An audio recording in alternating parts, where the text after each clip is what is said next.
Hay historias en el tenis que no empiezan en una pista, empiezan en un no. No puedes entrar aquí, no es tu sitio, o esto no es para ti. La historia de Althea Gibson empieza así, no como una metáfora, sino como una realidad literal. Althea Gibson nace en 1927 en Silver, Carolina del Sur, en el corazón de un Estados Unidos segregado por ley. Crece en Harlem, Nueva York, en un entorno duro, con muy pocos recursos y con una infancia marcada por la exclusión. Antes de tocar una raqueta de tenis, Althea ya había aprendido algo esencial. El mundo estaba dividido y ella estaba en el lado al que se le decía que no. De joven, no muestra un interés especial por el tenis. Destaca en deportes callejeros, especialmente el pádel tenis, una variante popular en los parques de Nueva York. Es agresiva, competitiva, físicamente dominante. Pero el tenis tradicional, el de clubes privados, blancos y cerrados, no es un espacio al que una mujer negra puede acceder fácilmente. Y aquí entra un detalle clave que suele omitirse. Althea Gibson no irrumpe en el tenis por talento puro. Entra porque alguien decide abrirle una rendija en una puerta cerrada. Ese alguien es Alice Marble, una ex campeona de Wimbledon.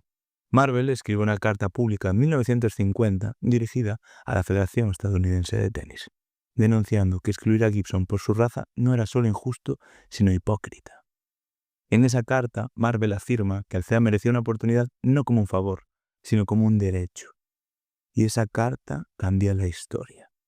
Gracias a ella, Gibson puede competir en el Campeonato Nacional de Estados Unidos, lo que hoy es el US Open, en 1950, convirtiéndose en la primera mujer negra en hacerlo.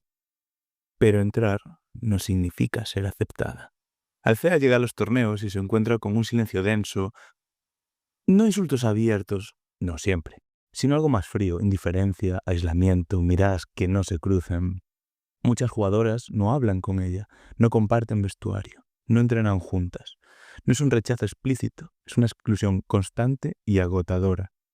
Gibson nunca fue una persona especialmente diplomática, y eso también importa decirlo.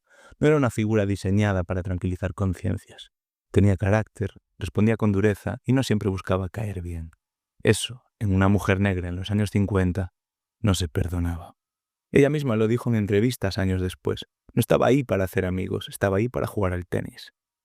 Y esa frase resume muchísimo. A pesar del contexto hostil, Gibson empieza a ganar, y cuando gana, el sistema entra en conflicto consigo mismo, porque no estaba preparado para que alguien como ella triunfara. En 1956 gana Roland Garros. En 1957 y 58 gana Wimbledon. Se convierte en la primera persona negra, hombre o mujer, en ganar un título de Grand Slam.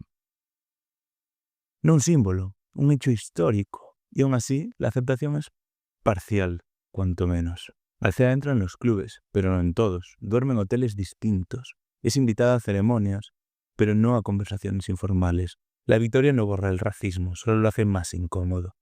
Hay testimonios de contemporáneos que lo afirman. Jugadores y periodistas de la época reconocieron después que Gibson vivía una especie de limbo, demasiado importante para ser ignorada, pero demasiado incómoda para ser plenamente integrada.